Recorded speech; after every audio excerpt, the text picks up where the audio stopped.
کہ لا اسألکم علیہ اجرا ان اجری الا علی اللہ، میری اس دعوت اور تبلیغ کا اجر تمہارے پاس نہیں، نہ میں تم سے توقع رکھتا ہوں، میری دعوت و تبلیغ کا اجر مجھے اللہ ہی سے ملنے والا ہے، میں تم سے کچھ نہیں چاہتا، اگر چاہتا ہوں تو بس اتنا کہ اللہ تعبدوا الا اللہ،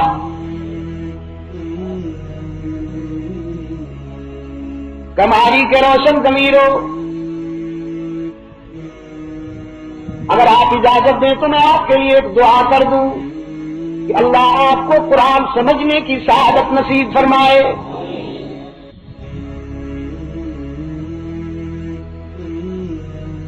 جس دن آپ نے قرآن سمجھنا شروع کر دیا انشاءاللہ توتکوں، قصے کہانیوں اور شوبدہ باز فنکاروں کی منڈیاں اجڑ جائیں گی۔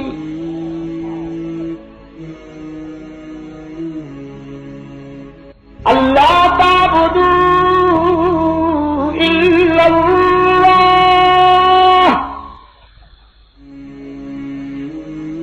یہ اس پیغمبر کی دعوت و تبلیغ کا خلاصہ ہے جس نے 950 سال کانٹوں پہ چل کر اللہ کی توحید بیان کی۔ کیا بیان کی؟ 11ویں شریف کی محفلوں میں شرکت کر کے سائز نہیں بڑھایا،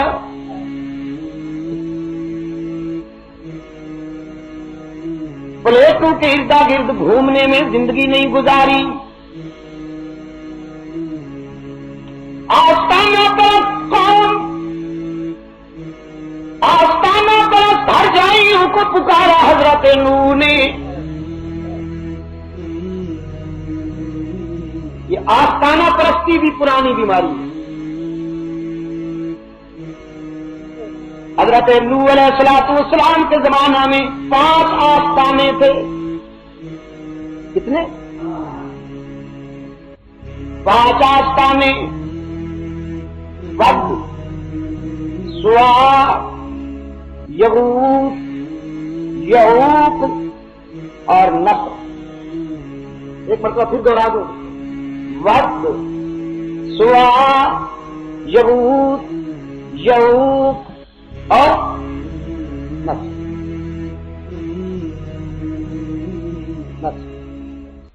اب آپ کہیں گے کہ ان کا معنی ہمیں سمجھ میں نہیں آیا، معنی کیا ہے ان کے؟ تو معاف کیجیے گا، اس قسم کے ہیولے جو ہر دور میں کھڑے جاتے ہیں ضروری نہیں کہ ان کے معنی سمجھ میں آئیں، وہ آپ کو سمجھانے کے لیے نہیں ہوتے، وہ ضرورت مندوں کے لیے اسپیشل ٹریڈ مارک ہوتے۔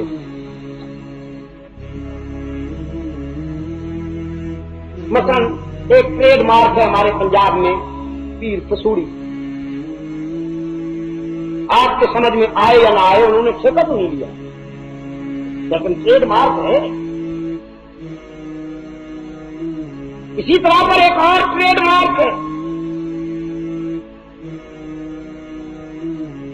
پیر گڑبڑ شاہ۔ اب آپ کی سمجھ میں آئے یا نہ آئے لیکن ہے۔ میرے عزیز دوست، 5 آستانے تھے اور ان 5 آستانوں پر جھنڈیاں لہرا کر بین الاقوامی یتیم مجاور بن کے بیٹھے، اور سادہ لو انسانوں سے کہا جا رہا تھا پہلے ہمیں خوش کرو تو خدا راضی ہوگا، اگر ہمیں خوش نہیں کرو گے تو خدا نہیں ملے گا۔ ڈائریکٹ نہیں ملتا، انڈائریکٹ ملتا۔ جینے کے بغیر تو آدمی مکان کی چھت پہ بھی نہیں چڑھ سکتا۔ یہ تھیوری بہت پرانی ہے۔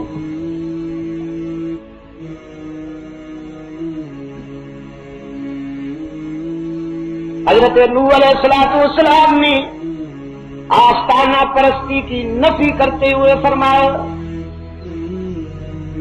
یہ تم سے کہتے ہیں خدا ہمارے سوا نہیں ملتا، اور میں تمہیں یقین دلانے آیا ہوں کہ اگر تم نے خدا سے ملنا ہے تو تنکوں کے سہاروں کی ضرورت نہیں، وہ براہ راست ہر ایک کی سنتا اور قبول کرتا ہے۔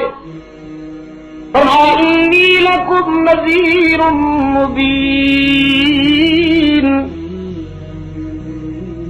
میں تمہیں خطرناک انجام سے ڈرانے آیا ہوں، خطرناک انجام سے۔ اگر تم نے آستانہ پرستی ترک نہ کی تو تباہ ہو جاؤ گے۔ میری دعوت کا خلاصہ یہ ہے کہ اللہ تعبدوا الا اللہ، عبادت میں اللہ کے سوا کسی کو شریک نہ کرو، عبادت میں اللہ کے ساتھ کسی کو شریک۔ ادھر دیکھیے حضرت ہود علیہ الصلوۃ والسلام اپنی قوم سے فرماتے اعبدوا اللہ ما لکم من الہ غیرہ، اسی کی ہی عبادت کرو کہ اس کے سوا تمہارے لیے کوئی حاجت روا نہیں، کارساز نہیں، ہر جگہ موجود نہیں، اللہ الغیوب نہیں۔ اور ادھر دیکھیے قرآن کے آئینے میں حضرت صالح علیہ الصلوۃ والسلام کی دعوت سنائی دیتی ہے، انہوں نے بھی اپنی قوم سے یہی فرمایا اعبدوا اللہ ما لکم من الہ غیرہ۔ حضرت شعیب نے بھی یہی فرمایا اعبدوا اللہ ما لکم من الہ غیرہ۔ اور حضرت ابراہیم کو جانتے ہیں آپ؟ قرآن کہتا ہے ان ابراہیم کان امۃ قانتا للہ حنیفا ولم یک من المشرکین شاکرا لانعمہ اجتباہ وہداہ الی صراط مستقیم۔ اکیلا ابراہیم ایثار اور قربانی کا اتنا بڑا باب مرتب کر گیا، ایثار اور قربانی کی اتنی وسیع تاریخ مرتب کر گیا، تنہا ابراہیم نے اتنی قربانیاں دے دی کہ پوری امت بھی ابراہیم کا مقابلہ نہ کر سکے۔ اپنے باپ کے سامنے مبلغ کی حیثیت سے آتے ہیں، فرماتے انی قد جانی من العلم ما لم یأت، میں آفاقی علوم کی روشنی لایا ہوں، اجالوں کا نقیب ہوں، سویروں کا علمبردار ہوں، تمہیں کس سے کہانیاں نہیں سنانے آیا، تمہیں ٹوٹ کے سنانے نہیں آئے۔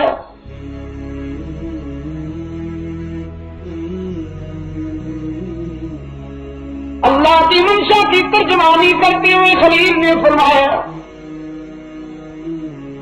انی قد جانی من العلم ما لم یأت فاتبعنی اہدک صراطا سویا،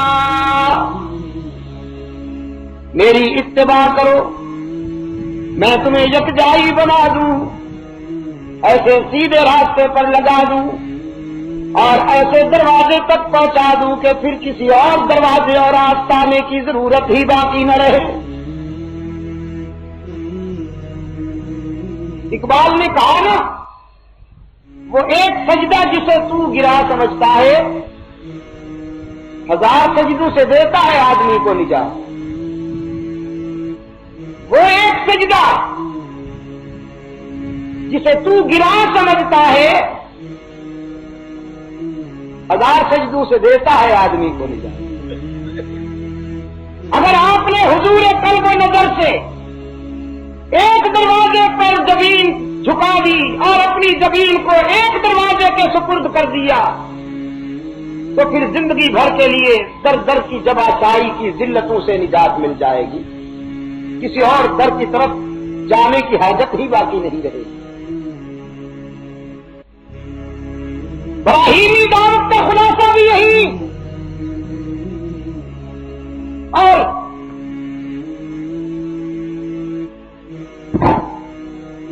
ایک اور حسین مبلغ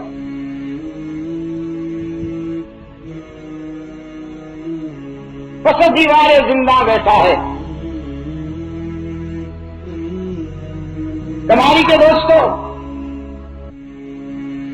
اللہ کا پیغمبر پس دیوار زندہ جیل کی تنہائیوں میں،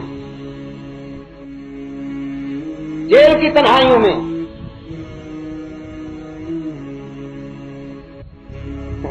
راہ حق میں انبیاء کو بھی جیل جانا پڑا،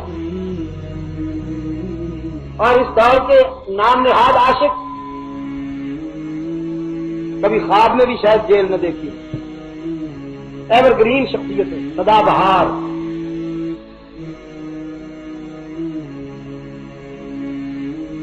جیل میں بیٹھا اللہ کا پیغمبر، خدا سے جیل مانگی تھی حضرت یوسف، دیکھا تھا کہ میرے کردار کے خلاف سازشیں ہو رہی ہیں۔ مصر کی بیمار نسوانیت ابن یعقوب کے بیدار کردار کو مجروح کرنے کے لیے سازشیں کر رہی تھی۔ قرآن پاک نے فرمایا وقال نسوۃ فی المدینۃ امرأۃ العزیز تراود فتاها عن نفسہ قد شغفها حبا انا لنراها فی ضلال مبین۔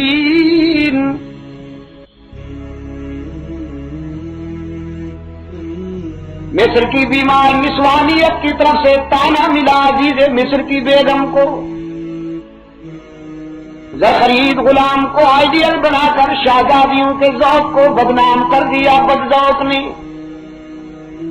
کسی اپنے جیسے شہزادے سے لو لگاتی، کوئی بات تو تھی، جو بازار میں بکتا تھا اس کے ساتھ دل لگا بیٹھی ہے۔ توبہ توبہ۔ قرآن پاک نے فرمایا فلما سمعت بمکرہن ارسلت الیہن، عزیز مصر کی گھر والی نے ان کا تانا سنا تو فیصلہ کر لیا انہیں بلاؤں اور اپنا محبوب دکھاؤں، یہ آنکھوں سے دیکھے تو صحیح کہ میں نے جسے چاہا وہ کون ہے۔ دعوت نامے بھیجے، دسترخوان بچھائے اور دسترخوان کو سجایا ضروریات و لوازمات سے، پتہ نہیں قیمہ بھری کچوریاں، دودھ کا برف کھانا، بریری کی دال اور نہ معلوم کیا کیا۔ قرآن پاک نے اطلاع دی وَآتَتْ كُلَّ وَاحِدَةٍ مِّنْهُنَّ سِكِّينًا، سب کے ہاتھوں میں فروٹ کاٹنے کے لیے چھریاں بھی دیں، اور پھر دعوت دی حضرت یوسف ابن یعقوب علیہ السلام کو اخرج علیہم، محبوباً ذرا باہر آئیے نا، یہ دیکھے تو صحیح میرا محبوب کیسا ہے۔ قرآن پاک نے فرمایا فلما رأینہ اکبرنا، حضرت یوسف جو ہی خلوت سے جلوت میں آئے، میدے کی نظر سے دیکھنے والیاں بدحواس ہو گئی۔ اس نظر سے، میدے کی نظر، نظریں بھی دو قسم کی ہیں نا، اس کو بھی ذرا دل کی گہرائی میں اترنے دیجیے۔ نظریں دو قسم کی ہیں، ایک ضمیر کی اور بصیرت کی نظر اور ایک معدے کی نظر۔